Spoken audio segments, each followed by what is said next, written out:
ব্রাহ্মণবাড়িয়ায় নবীনগর উপজেলার কাইতলা দক্ষিণ ইউনিয়ন কাইতলা বাজারের বিভিন্ন শ্রেণী-পেশা মানুষের সঙ্গে মোহাম্মদ সাইদুল হক সাইদ ঈদের আনন্দ ভাগাভাগি ও মানুষের খোঁজ খবর নেওয়ার পাশাপাশি তিনি ব্রাহ্মণবাড়িয়া ৫ নবীনগর আসনে ধানের শীষ প্রতীকে মনোনয়ন প্রত্যাশী মনোভাব তৈরির লক্ষ্যে স্থানীয় জনসাধারণের সঙ্গে কুশল ও শুভেচ্ছা বিনিময় এবং গণসংযোগ, লিফলেট বিতরণ ও আলোচনা সভা করেন।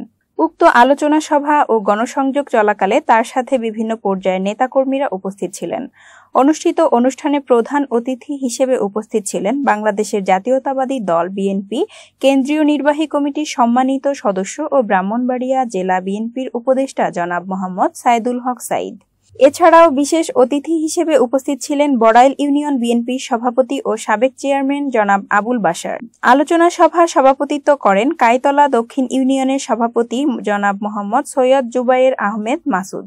অনুষ্ঠান সঞ্চালনা করেন দক্ষিণ কাইতলা ইউনিয়ন যুবদলের সাধারণ সম্পাদক পদপ্রার্থী আব্দুল হাদী। সভায় আরও উপস্থিত ছিলেন নবীনগর প্রচার ও প্রকাশনা সম্পাদক গোলাম হোসেন মাস্টার সহ সাধারণ সম্পাদক মোহাম্মদ বসির মিয়া, নাটঘর ইউনিয়ন বিএনপির সাধারণ সম্পাদক মোহাম্মদ আবু হানিফ মোল্লা, উপজেলা কৃষক দলের যুগ্ম আহ্বায়ক শাহ মঈনুদ্দিন মেম্বার, নবীনগর পৌর যুবদলের সভাপতি পদপ্রার্থী মোহাম্মদ আক্তার হোসেন, কাইতলা উত্তর ২ নং ওয়ার্ডের সাধারণ সম্পাদক কাজী রাসেল, উপজেলা কৃষক দলের যুগ্ম আহ্বায়ক জনাব মোহাম্মদ হুমায়ুন কবি, কাইতলা উত্তরের সহসভাপতি কামরুজ্জামান রিয়াজ মুন্সি, নবীনগর পৌর যুবদল নেতা জনাব মোহাম্মদ মামুন, দক্ষিণের কাইতলা বিএনপি সভাপতি জাগির হোসেন, কাইতলার সাবেক সাধারণ সম্পাদক মোহাম্মদ সেলিম ভুঁইয়া।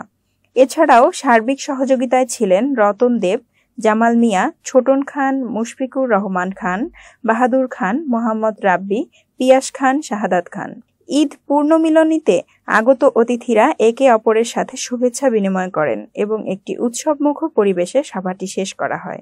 আমার বিষয়টা কি, সেটা হচ্ছে শহীদ প্রেসিডেন্ট জিয়া রহমানের সততা, দেশপ্রেম এবং মানুষের প্রতি ভালোবাসা।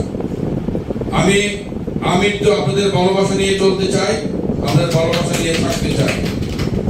আমি এমপি হব কি হব না সেটার মালিক আমি নয়, আপনারাও নন। হ্যাঁ, আপনারা একটা কাজ করতে পারেন, আমার জন্য দোয়া করতে পারেন।